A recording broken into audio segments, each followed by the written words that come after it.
नमस्कार, स्वागत है आपका न्यूज़ वन इंडिया देख रहे हैं आप। मैं हूं आपके साथ शफान अंसारी। चंपावत में आज उपचुनाव का बिगुल बजेगा। सीएम पुष्कर सिंह धामी बिगुल की शुरुआत करेंगे आज बनबसा और टनकपुर में रोड शो मुख्यमंत्री का रहेगा, यानी पुष्कर सिंह धामी रोड शो आज करेंगे। टनकपुर में रोड शो के बाद जनसभा को संबोधित भी सीएम पुष्कर सिंह धामी करेंगे। आम जनता से मिलकर उनकी समस्याओं को भी सीएम धामी सुनेंगे। तो जिस तरह से उपचुनाव की सुगबुगाहट अभी सुनी जा रही थी, अब उस पर कहीं ना कहीं ऑफिशियली आधिकारिक तौर पर शुरुआत हो जाएगी। शंखनाद उसका हो जाएगा जब CM Pushkar Singh Dhami road show करते हुए देखे जाएंगे, लोगों को संबोधित करते हुए सुने जाएंगे। टनकपुर में रोड शो मुख्यमंत्री के द्वारा आज आयोजित किया जाएगा। टनकपुर में रोड शो में लोगों के पहुंचने का अनुमान है और उसके बाद जनसभा को संबोधित भी सीएम पुष्कर सिंह धामी के द्वारा किया जाएगा और साथ ही साथ जनता से मिलेंगे, आम लोगों से मिलेंगे और उनकी समस्याओं को भी सीएम पुष्कर सिंह धामी सुनेंगे। सुदीप जैन हमारे विशेष संवाददाता जुड़ गए हमारे साथ। सुदीप, क्या कुछ प्लान रहेगा पुष्कर सिंह धामी का सीएम का आज? जी देखिए, हमने न्यूज वन इंडिया ने कल ही बता दिया था कि मुख्यमंत्री रुद्रपुर के बाद चंपावत जाने की तैयारी कर सकते हैं। चंपावत में उपचुनाव होना है तो मुख्यमंत्री का और पार्टी संगठन का चंपावत पर खासा फोकस है। ये खटीमा से सटी हुई सीट है जहां से मुख्यमंत्री विधायक रहे। हालांकि इस चुनाव को वो हार गए थे और आज 10 बजे से उनका रोड शो और जनता से मेल मुलाकात का कार्यक्रम प्रस्तावित है। करीब 5 बजे तक आज वो चंपावत में रहेंगे। उनके साथ इस्तीफा दे चुके विधायक कैलाश त्रिपुरी और जो स्थानीय मंत्री हैं वो भी मौजूद रहेंगे। आज से ही एक माहौल बनने लगेगा चंपावत में उपचुनाव का। हालांकि भारतीय जनता पार्टी के सामने जो सत्ता में है, जहां से पुष्कर सिंह धामी प्रत्याशी हैं, उनके सामने कांग्रेस से कौन प्रत्याशी होगा ये अभी तक कांग्रेस साफ नहीं कर पाई है। लेकिन मुख्यमंत्री अपनी सीट को लेकर बहुत संजीदा भी हैं इस चुनाव को लेकर और पार्टी भी पूरी तत्परता से लगी हुई है। इसीलिए मुख्यमंत्री ने रुद्रपुर से चंपावत जाने का निर्णय लिया और वो चंपावत में आज एक बड़े रोड शो जनसभा को संबोधित करेंगे। ठीक है, और साथ ही साथ विपक्षी पार्टी का क्या कहना है? विपक्षी पार्टी का कोई रोड शो या किसी भी तरह की सभा होने जा रही है? चंपावत चुनाव यूं तो कांग्रेस हारी है, भारतीय जनता पार्टी जीती थी, पर उपचुनाव हो रहा है तो कांग्रेस मुख्यमंत्री के खिलाफ किसे चुनाव लड़ाने जा रही है ये अभी तक साफ नहीं है। हालांकि कांग्रेस पार्टी ने एक अपनी कमेटी का गठन जरूर कर दिया है जो कि प्रत्याशी के नाम पर चर्चा करेगी। या पूर्व विधायक जो हिमेश खरकवाल रहे उनके नाम पर सहमति बनती है या कोई नया चेहरा आता है, ये आने वाला वक्त बताएगा। पर ये उपचुनाव उत्तराखंड की राजनीति से विशेषकर मुख्यमंत्री पुष्कर सिंह धामी के लिए बहुत महत्वपूर्ण है। ठीक है सुदीप, आप रहिएगा, मैं साथ लौटेंगे आपके पास और अपडेट के लिए। और बढ़ते आगे, बड़ी खबर आपको बताएं, सीएम पुष्कर सिंह धामी का वन विभाग में चाबुक चला है। निदेशक Corbett park Rahul Kumar one मुख्यालय देहरादून अटैच किए गए हैं। पीसीसीएफ वाइल्ड लाइफ जेएस सुहाग को निलंबित कर दिया गया है। उत्तराखंड सरकार ने आईएफएस किशन चंद को भी सस्पेंड कर दिया है। पाखरू रेंज में अवैध निर्माण और अवैध कटान पर यह कार्रवाई की गई है। ज्यादातर काम पूर्व मंत्री हरक सिंह रावत के कार्यकाल में हुए थे। उत्तराखंड वन विभाग में कॉर्बेट नेशनल पार्क के भीतर अवैध निर्माण समेत अनियमितताओं के मामले में सरकार ने अपना चाबुक चला दिया है। एक्शन में आई है सरकार ने प्रदेश के 3 आईएफएस अधिकारियों पर बड़ी कार्रवाई की है। सरकार ने 2 आईएफएस अधिकारियों को निलंबित कर दिया है, जबकि 1 आईएफएस अधिकारी को देहरादून मुख्यालय अटैच किया गया है। कैंपा की जिम्मेदारी संभाल रहे जे सुहाग को जहां निलंबित किया गया है, तो वहीं पिछले दिनों आय से ज्यादा संपत्ति मामले में चर्चाओं में रहने वाले किशन चंद को भी सस्पेंड कर दिया गया है। सरकार ने कॉर्बेट नेशनल पार्क के निदेशक राहुल पर भी कार्रवाई करते हुए उन्हें देहरादून मुख्यालय पर अटैच किया है। बीते दिनों पाखरू रेंज में अवैध निर्माण और कटान मामले में पूर्व सरकार पर कई सवाल खड़े किए गए थे और इस मामले की जांच भी की जा रही थी। खास बात यह है कि अभी इस मामले में गलत कार्यों की पुष्टि होने पर कार्रवाई की गई है। सुदीप हमारे संवाददाता लगातार जुड़े हुए हैं। सुदीप, कितने लोगों पर कुल मिलाकर कार्रवाई की गई है और कब से किस तरह की अनियमितता इनके कामों में देखी जा रही थी? देखिए, वन विभाग में बड़ी कार्रवाई मुख्यमंत्री पुष्कर सिंह धामी ने फाइल पर मंजूरी दे दी थी कल दोपहर में ही, और कल शाम को वन विभाग के जो प्रमुख सचिव हैं उनके निर्देशों पर आदेश जारी हुए हैं। इसमें राहुल कुमार जो डायरेक्टर कॉर्बेट पार्क हैं, इनको हटा दिया गया है डायरेक्टर कॉर्बेटशिप से। अब ये हाफ ऑफिस देहरादून से अटैच होंगे, यानी वन विभाग के मुख्यालय में इन्हें अटैच किया गया है। इसके साथ ही जो जेएस सुहाग हैं, पीसीसीएफ हैं, बड़े रैंक के अफसर हैं, इनको निलंबित किया गया है। और किशन चंद जो बहुत विवादित हैं, इनकी बहुत अकूत संपत्ति है, ये सुर्खियों में रहे हैं, इनको निलंबित किया गया है। आरोप है कि पाखरू रेंज रिजर्व फॉरेस्ट है, यहाँ पे किसी भी प्रकार का कोई निर्माण नहीं हो सकता। वहाँ निर्माण हुआ, अवैध कटान हुआ और सरकार ने शिकायतों के आधार पर कोई गोपनीय जांच भी कराई थी। इस जांच में कई तथ्य सामने आने पर ये कार्रवाई हुई है और ये अभी तक की बहुत बड़ी कार्रवाई मानी जा रही है, क्योंकि वन विभाग के आईएफएस अफसरों पे हमने कार्रवाई होती बहुत कम देखी है। और पीसीसीएफ बहुत सीनियर अफसर हुए और डायरेक्टर कॉर्पोरेट ये भी आईएफएस हैं। इसके साथ ही किशन चंद तो विवादित है ही, वो भी आईएफएस है। तो निश्चित तौर पे मुख्यमंत्री पुष्कर सिंह धामी का करप्शन के खिलाफ जीरो टॉलरेंस पर एक ये हंटर चला है, अगर इसे कहें तो गलत नहीं होगा। जी बिल्कुल। तो पीसीसीएफ वाइल्ड लाइफ जेएस सुहाग को निलंबित कर दिया गया है। उत्तराखंड सरकार ने एफएसओ किशन चंद को भी सस्पेंड किया गया है। कितने वक्त से लापरवाही इनके कामों में देखी जा रही थी, खामियां इनके कामों में देखी जा रही थी सुदीप?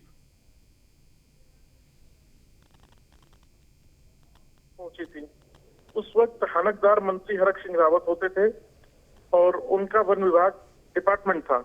हालांकि उन शिकायतों को सदैव इग्नोर करते रहे और अपने अफसरों को बचाते रहे, क्योंकि कहीं ना कहीं ऐसा माना जा रहा है उनकी सह थी, उनके सह पर यह सब हो रहा था।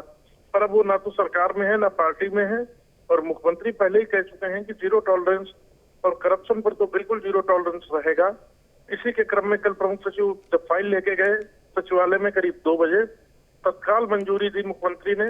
इसके बाद ये आदेश कल शाम को जारी हुए। ठीक है सुदीप, बहुत शुक्रिया इस तमाम जानकारी के लिए। और चलिए बढ़ते आगे। कांग्रेस प्रदेश अध्यक्ष करण महारा का गढ़वाल दौरा आज रहेगा। आज से 12 दिन के गढ़वाल दौरे पर रहेंगे करण महारा। उत्तरकाशी, टिहरी, पौड़ी, रुद्रप्रयाग और चमोली जाएंगे करण महारा। करण विभिन्न विधानसभा क्षेत्रों में कार्यकर्ताओं से मुलाकात करेंगे। केदारनाथ और बद्रीनाथ धाम के दर्शन भी करण महारा करेंगे। तो बड़ी खबर आपको बताते हैं, उत्तरकाशी, टिहरी, पौड़ी, रुद्रप्रयाग और चमोली जाएंगे करण महारा। आज से 12 दिनों का यह दौरा रहेगा। करण विभिन्न विधानसभा क्षेत्रों में पहुंचेंगे, कार्यकर्ताओं से मुलाकात करेंगे, वहां के हालात का जायजा लेंगे। केदारनाथ और बद्रीनाथ धाम के दर्शन भी करण महारा आप करेंगे, इस दौरे के दौरान करेंगे। तो कांग्रेस के प्रदेश अध्यक्ष हैं करण महारा, जो कि गढ़वाल दौरे पर रहेंगे। और ये दौरा 1 या 2 दिवसीय नहीं है, बल्कि 12 दिन तक ये दौरा रहेगा। गढ़वाल दौरे पर करण महारा अगले 12 दिनों तक रहेंगे, जिसमें ये उत्तरकाशी, टिहरी, पौड़ी, रुद्रप्रयाग और चमोली जाएंगे करण महारा। साथ ही विभिन्न विधानसभा क्षेत्रों से कार्यकर्ताओं से मुलाकात करेंगे और तमाम सीटों का भी आकलन किया जाएगा। उन जगहों पर क्या मुद्दे हैं, क्या मसले हैं, तमाम ज़मीनी स्तर पर उतरकर रिपोर्ट एक तरह से तय की जाती है, पेश की जाती है या परखा जाता है हालातों को, वो कोशिश करण महारा की रहेगी। तो आज से 12 दिन के गढ़वाल दौरे पर करण महारा रहेंगे। इसमें ये उत्तरकाशी, टिहरी, पौड़ी, रुद्रप्रयाग और चमोली जाएंगे। यहाँ पर जाकर विभिन्न विधानसभा क्षेत्रों में पहुंचेंगे, कार्यकर्ताओं से मुलाकात की जाएगी, फीडबैक उनसे लिया जाएगा। केदारनाथ और बद्रीनाथ धाम के दर्शन भी करण महारा के द्वारा आज किए जाएंगे। हालांकि ज़रूरी नहीं आज ही किए जाएं, क्योंकि 12 दिवसीय दौरा है, तो आराम से तमाम चीज़ों का एक्सप्लोर जो है करण महारा के द्वारा किया जाएगा। प्रदेश अध्यक्ष कांग्रेस के, क्योंकि एक्टिव दिखाई देंगे अगले 12 दिनों तक। सभी विधानसभा में पहुंचेंगे, वहां पर जमीनी हालात को समझने की कोशिश भी की जाएगी। सुदीप हमारे संवाददाता जुड़ गए हमारे साथ। सुदीप, सबसे पहली खबर में या सबसे पहले नजर में ये जानना चाहेंगे कि इस दौरे का मकसद क्या है? देखिए, करण महारा चूक कांग्रेस हारी, इसके बाद संगठन में बड़े फेरबदल हुए। कांग्रेस में प्रदेश अध्यक्ष करण महारा है। इन्हें अपनी नई टीम बनानी है, कौन महामंत्री होगा, कौन उपाध्यक्ष होगा, कौन प्रवक्ता होगा। तो ये अपनी टीम बनाने से पहले जनसंपर्क पर निकल रहे हैं। इसीलिए इनका गढ़वाल का दौरा है, जहां अलग अलग जिलों में, तहसीलों में जाकर ये कांग्रेस कार्यकर्ताओं से, नेताओं से चर्चा वार्ता करेंगे और फिर अपनी नई टीम बनाएंगे। करण महारा के सामने 2 चुनौतियां हैं। एक तो पार्टी के ही बड़े नेता जो नाराज चल रहे हैं, उनको संतुष्ट कर मनाया जाए, और ऐसे कार्यकर्ता जिनमें लगातार हार से हताशा पैदा हो रही है, उन्हें एक्टिव किया जाए, क्योंकि आगे निकाय चुनाव, पंचायत चुनाव और लोकसभा चुनाव का एक बड़ा जो टारगेट है वो कांग्रेस पार्टी के सामने है।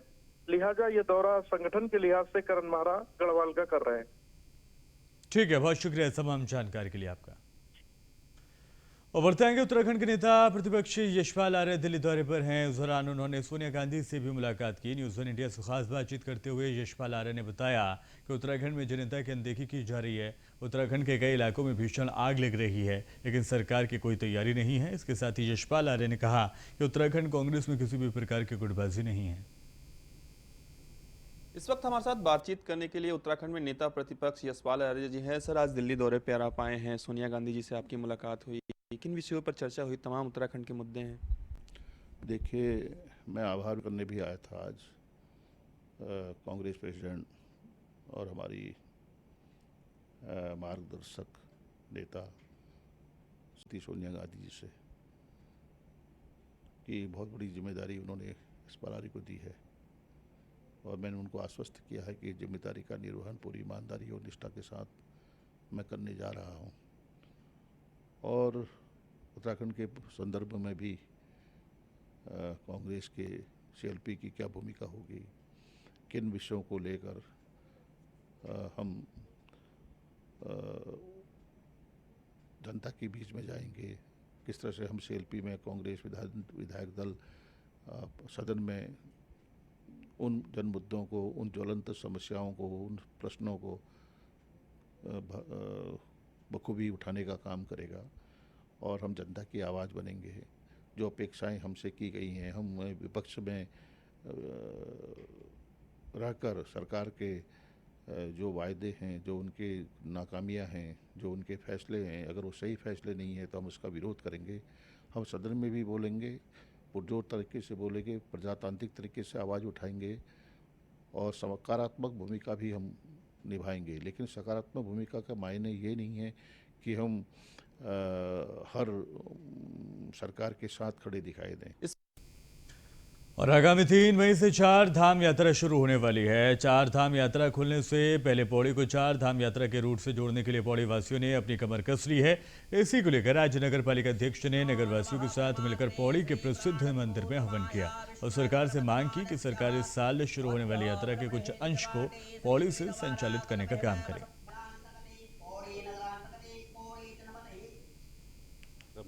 और कनोलिया देवता यानी कि पौड़ी और पौड़ी यानी कि कनोलिया देवता, दोनों एक दूसरे के पर्याय हैं।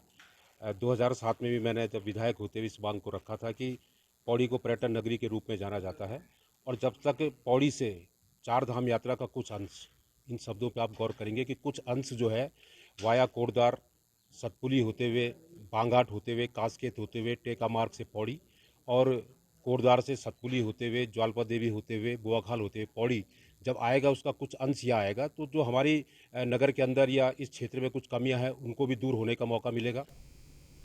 और प्रदेश सरकार ने 4 धाम यात्रा की तैयारी तो शुरू कर दी है, लेकिन कोरोना सैंपलिंग और टेस्टिंग के लिए कर्मचारी ही नहीं है, जबकि कई प्रदेशों में कोरोना संक्रमण के केस लगातार बढ़ रहे हैं। इस साल अब तक 4 धाम यात्रा को लेकर किसी तरह की पाबंदी नहीं है। ऐसे में उम्मीद जाहिर की जा रही है कि रिकॉर्ड संख्या में तीर्थयात्री उत्तराखंड पहुंचेंगे। इसको देखते हुए प्रशासन और पर्यटन विभाग की तैयारियां युद्ध स्तर पर चल रही हैं, लेकिन कोरोना संक्रमण से निपटने और उसके फैलाव को रोकने के लिए देखें तो कोई इंतजाम अब तक नजर नहीं आते।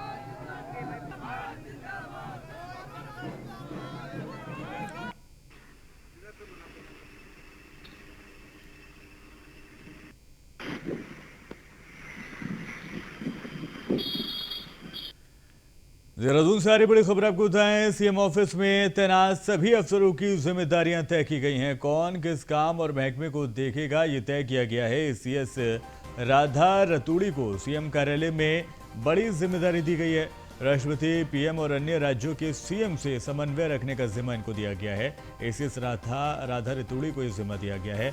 आईपीएस के अवस्थापना से जुड़े अहम कार्य भी सौंपे गए हैं। विशेष प्रधान सचिव अभिनव कुमार को मीडिया से जुड़ी हर जिम्मेदारी दी गई है। खेल और युवा कल्याण भी अभिनव कुमार को सौंपा गया है। मुख्यमंत्री विवेकाधीन कोष को सचिव आर मीनाक्षी सुंदरम देखेंगे। सचिव शैलेश बगोली को नगर विकास, आवास, वित्त की फाइलों का जिम्मा। प्रभारी सचिव एसएन पांडे बैठकों में लिए गए फैसलों के अनुपालन का कार्य करेंगे। तो सभी को उनकी जिम्मेदारियां दे दी गई हैं। तय कर दिया गया है कि किसके कंधों पर किसका भार रहेगा, क्या भार रहेगा और किस तरह से वो अपने कार्य का निर्वहन कर सकते हैं। तो कई अहम नाम हैं, कई बड़े नाम हैं जिनको उनकी जिम्मेदारियां तय करा दी गई हैं।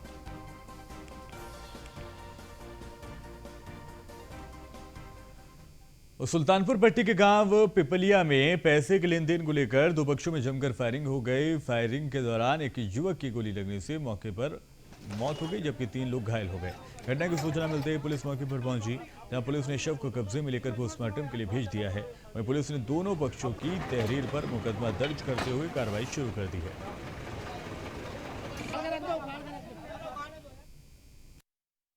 हमें तो इसका कोई मैटर नहीं है। हमारा झगड़ा क्या है जी, रात को 11:35 11:30 की लगभग इसका फ़ोन आया, जो मैंने पिक नहीं करा।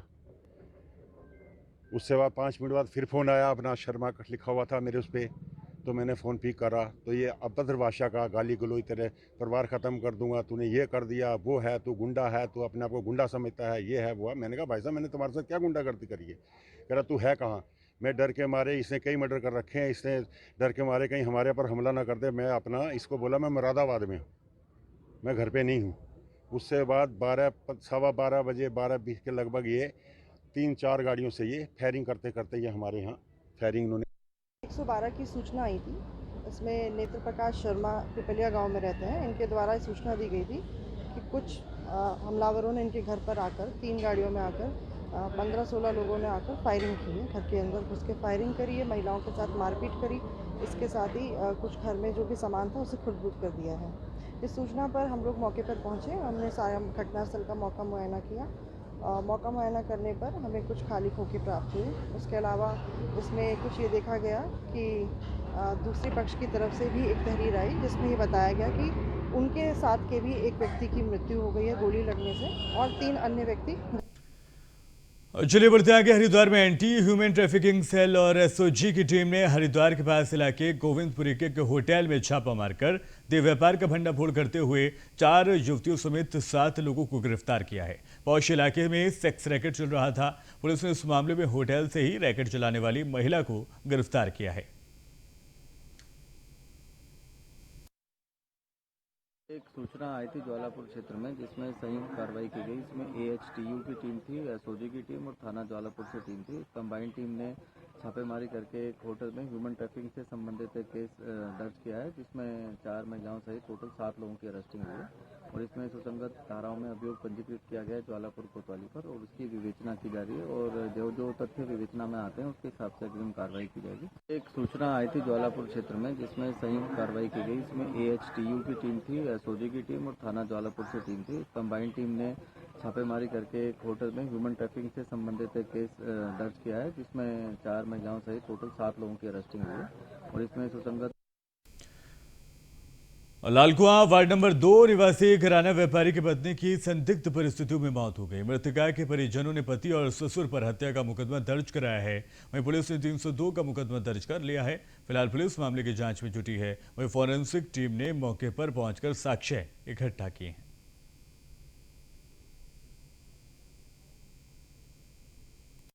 हमें सूचना प्राप्त हुई थी कि एक महिला की संदिग्ध परिस्थितियों में मृत्यु हुई है। इस संबंध में क्योंकि वो संज्ञेय अपराध की एक एप्लीकेशन दी गई थी, इसमें तुरंत कार्रवाई करते हुए मुकदमा दर्ज कर लिया गया है तथा जो बॉडी है उसको PM के लिए भेज दिया गया है। ये जो घटनास्थल का निरीक्षण तथा FSL टीम द्वारा जो भी इनपुट आते हैं उसके हिसाब से विवेचना में आगे कार्रवाई की जाएगी। हमें सूचना प्राप्त हुई थी कि एक महिला की संदिग्ध परिस्थिति कि शाम को फ़ोन आया था, वो भी हमारे पास नहीं आया था, फ़ोन भी मेरे भाई के पास आया था। उन्होंने ये कहा कि उसने कुछ खा लिया है और हम उसको डॉक्टर के लेके जा रहे हैं, उसके मुंह से झाग निकल रहा है। लेकिन जो है लालकुआं उन्होंने मना कर दिया डॉक्टर ने, अब हम हल्द्वानी लेके जा रहे हैं। मेरे भाई का फ़ोन मेरे पास आया कि ऐसे ऐसे बात है। मैंने कहा ठीक है, अपने लोग हल्द्वानी चलते हैं। थोड़ी देर में ही खबर आ गई कि वो तो नहीं रही। मैंने आनंद को पूछा, मैंने कहा आनंद ये क्या हुआ? कह रहे वो नहीं रही। इसके जीआईजी ने उसको फ़ोन करा कि आप ऐसा करो वहीं रुको। मीनू कहाँ है? बोले वो तो पोस्टमार्टम हाउस चली गई। तो ये बोले कि आप वहीं रुको, हम 1 घंटे में हल्द्वानी पहुँच रहे हैं, फिर बात करते हैं जो भी होती है। तो बोले नहीं जी मैं तो नहीं रुक रहा यहाँ पे, मैं तो लालकुआं जा रहा हूँ। इन्होंने कहा कि ऐसी क्या बात है भाई, तुम्हारी बीबी थी, तुम वहाँ रुको, हम आके बात करते हैं, ऐसे कोई छोड़ के चला जाता है? बोले नहीं जी, आप ना लाल कुआं आ जाओ, आपको भी हल्द्वानी आने की कोई भी ज़रूरत नहीं है। और हम लाल कुआं जा, हमारे कहने पर भी वो अपनी वाइफ के पास रुकने को तैयार नहीं हुए, लाल कुआं चले गए। हमें पूरा विश्वास है कि उसको ज़बरदस्ती जहर दिया। हमने उनसे कुछ पूछताछ करी, भी क्या हुआ, वो हमें कुछ भी बताने को तैयार नहीं थे। लेकिन जो है अगले दिन हम सवेरे जो है फिर हल्द्वानी पोस्टमार्टम हाउस पहुंच गए। वहां हमने जाकर देखा तो हमारी बहन की बॉडी नीली और काली हुई बॉडी उनके हॉस्पिटल में अंदर रखी थी, जिससे ये प्रतीत होता था हमें कि इनको जहर दे करके मारा गया है। और उनके यहाँ अक्सर एक उनकी बहन भी आई हुई थी, अर्चना, और उनकी माताजी, ये दोनों उस टाइम घर पे मौजूद थे।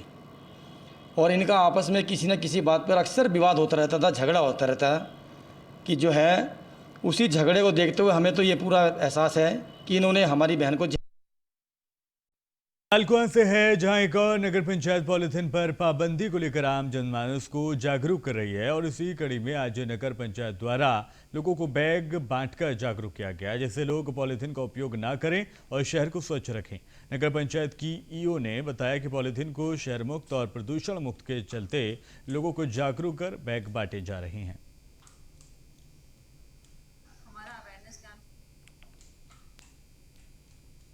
वर्तमान में पूरे शहर में जो है पॉलीथीन उन्मूलन अभियान चल रहा है, जिसमें जो है लोगों को पॉलीथीन ना प्रयोग किए जाने के लिए, जो सिंगल यूज़ प्लास्टिक है उसको ना प्रयोग किए जाने हेतु जागरूक किया जा रहा है। साथ ही जागरूकता अभियान के साथ साथ ही कई लोगों पर या विक्रेताओं पर कार्यवाही भी की गई है पॉलीथीन उन्मूलन के संबंध में। तो ये जो है नगर निकाय बोर्ड द्वारा जो एक तय किया गया कि जो है हम शहर में जागरूकता अभियान चलाएंगे, और जागरूकता अभियान का एक हिस्सा है जिसमें हमने एसएचजी ग्रुप्स को भी शामिल किया गया है। जो नगर पंचायत के एसएचजी ग्रुप हैं, स्वयं सहायता समूह महिलाओं के, उनके माध्यम से जो है कि कपड़े का बैग तैयार किया गया है, जिसमें वर्तमान में स्वच्छ भारत सर्वेक्षण 2022 भी चल रहा है। तो साथ ही इसके माध्यम से लोगों को एक जागरूक किया जा रहा है कि आप कपड़े का बैग का यूज़ करें, पॉलीथीन का प्रयोग ना। हरिद्वार में हर की पैड़ी पर एनजीटी की ओर से प्लास्टिक की कैन और सिंगल यूज प्लास्टिक की बिक्री पर रोक लगाई गई है। बावजूद इसके हर की पैड़ी पर धड़ल्ले से प्लास्टिक कैन बेची जा रही हैं और बाहर से आने वाले यात्री भी इन प्लास्टिक कैनों का गंगाजल इसमें भर कर ले जाते हैं। हालांकि अब नगर निगम ने प्लास्टिक कैन का विकल्प तैयार करने को लेकर योजना बनाई है। हालांकि समय समय पर अधिकारियों की टीम प्लास्टिक कैन और प्लास्टिक चटाई बेचने वालों पर चालान करती है, लेकिन प्रशासनिक कार्रवाई नाकाफी साबित हो रही है। कि महिलाओं को एक तो रोज़गार मिल रहा है इससे, दूसरा ये जो प्लास्टिक और जो कैनी है, इसके बदले में ये जो जूट की बॉटल्स हैं और बैम्बू की बॉटल्स हैं या स्टील बॉटल है, इन सब चीज़ों को जो लगाना चाह रहे हैं हर की बॉडी पे, ये सर की एक बहुत बड़ी पहल है। इससे इन सब महिलाओं को रोज़गार मिलेगा और अच्छा ये लोग कुछ कर पाएंगे। वो हमारे सर ने जैसे कहा है कि जो लोग पहले प्लास्टिक बिछाकर आकर यात्री बैठा करते थे, उसके बदले हाथ से बनी हुई दरियाँ बनाई जा रही हैं, चटाई बनाई जा रही है महिलाओं द्वारा। उसको ये लोग रेंट पर भी देंगी और सेल भी कर सकती है।